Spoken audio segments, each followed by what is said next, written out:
There comes a point in every journey when knowledge alone is no longer enough. You may have read all the books, listened to all the lectures, and heard all the quotes, but the answers you seek aren't found on the outside. They are within you, waiting for the noise to stop. They are waiting for you to stop speaking and start living your truth. But when you do have a breakthrough, a profound realization that changes your perspective, the mind wants to share it. You feel an overwhelming urge to shout it from the rooftops, to tell everyone what you've discovered. This is a natural impulse, but it's often the ego seeking validation. The ancient wisdom, however, whispers something different. Keep your mouth shut.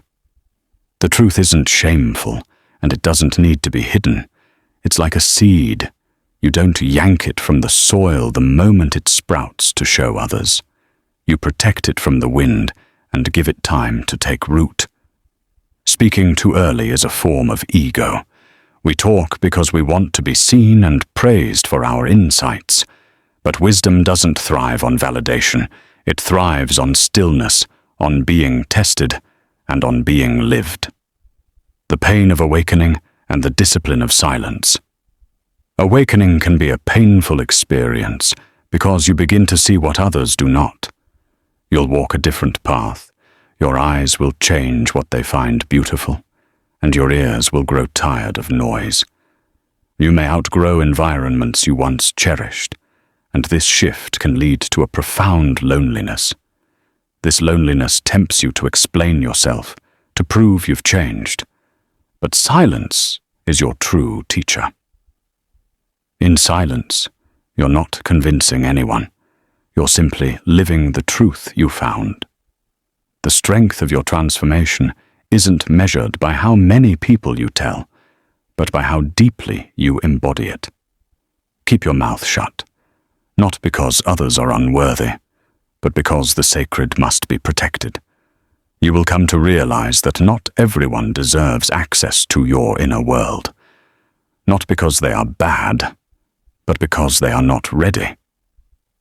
Some people are still walking paths you've already left behind, and if you try to give them a map to your mountain, they will only mock your climb.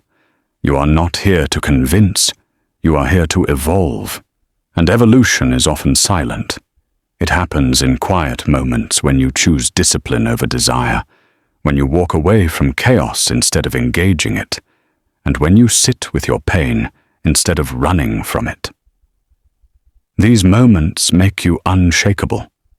Not the moments when you talk, but the moments when you act. The law of untimely wisdom. When you first touch a new truth, it feels electric. The chaos and confusion suddenly make sense, and the urge to share is overwhelming. But wisdom spoken too soon is like pouring sacred tea into a cracked cup. It leaks and is lost. Your words carry energy, but they also carry responsibility. When you speak of things you haven't fully lived, the map you draw will be wrong, and those who follow it will get lost. The discipline of silence, after a realization, is not a punishment. It is a form of protection. It protects you by giving your mind and body time to align with what your spirit now knows. It protects the wisdom itself, allowing it to root deeper into your behavior and character. Until your daily actions reflect your breakthrough, it is merely a thought. Sharing a powerful insight with someone who isn't ready can put your growth at risk. They may doubt, laugh at, or dismiss it, and if you're not strong enough, their rejection can unravel your clarity. This is the ego disguising itself as generosity, saying, "I must share this truth." But the wise let their lives become the lesson first. True mastery doesn't announce itself. The tree doesn't scream when it bears fruit. It simply grows slowly, silently, and powerfully. Those meant to benefit from its shade will find it. Your growth will become visible in time through how you carry yourself, how you respond under pressure, and how you treat others. This presence will speak more than any explanation ever could. The difference between strength and power. There is a profound difference between strength and power. Strength is the ability to do something. Power is knowing when not to. True power is quiet and composed. It doesn't seek attention because it already knows its own worth. In a world full of noise, those with real power are the quiet ones who understand that some truths are too sacred for public consumption. Wisdom is not a trophy to show off. It is a fire that needs to be protected.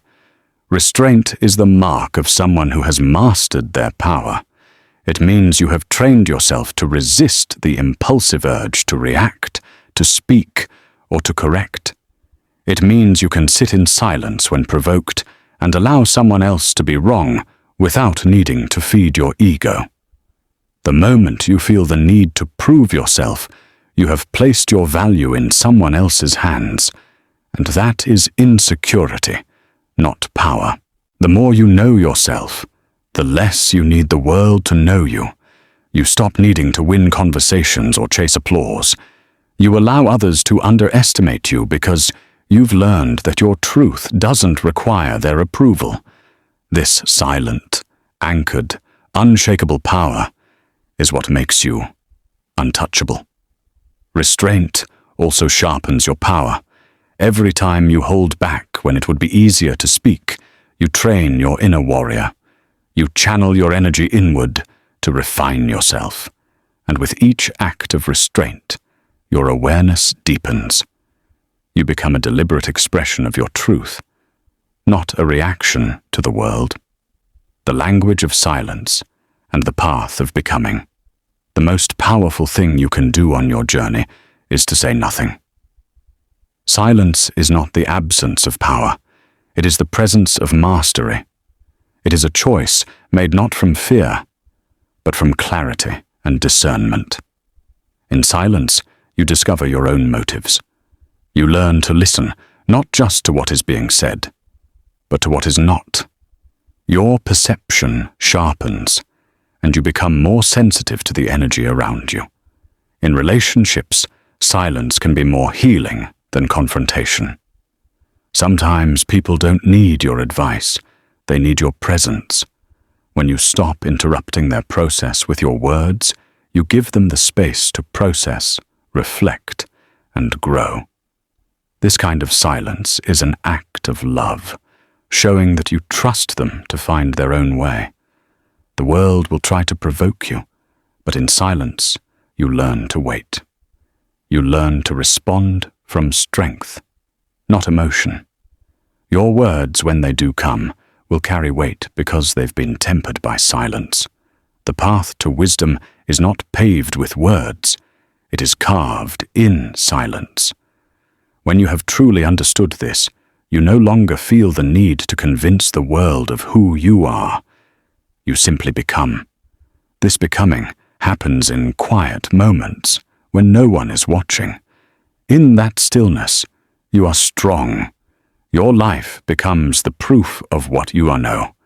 Your actions echo the lessons you've learned, and your silence teaches louder than your voice ever could. That's how you command respect without asking for it. That's how you protect your power and keep growing without interruption. Once you have found this secret, you will understand why you must guard it. Not from others, but for yourself, so that it can continue to do its quiet, profound work inside of you. In a world obsessed with speaking, choose the discipline of listening.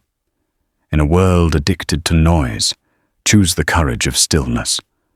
In a world desperate to be seen, choose the quiet path of becoming so powerful they'll feel you even when you say nothing.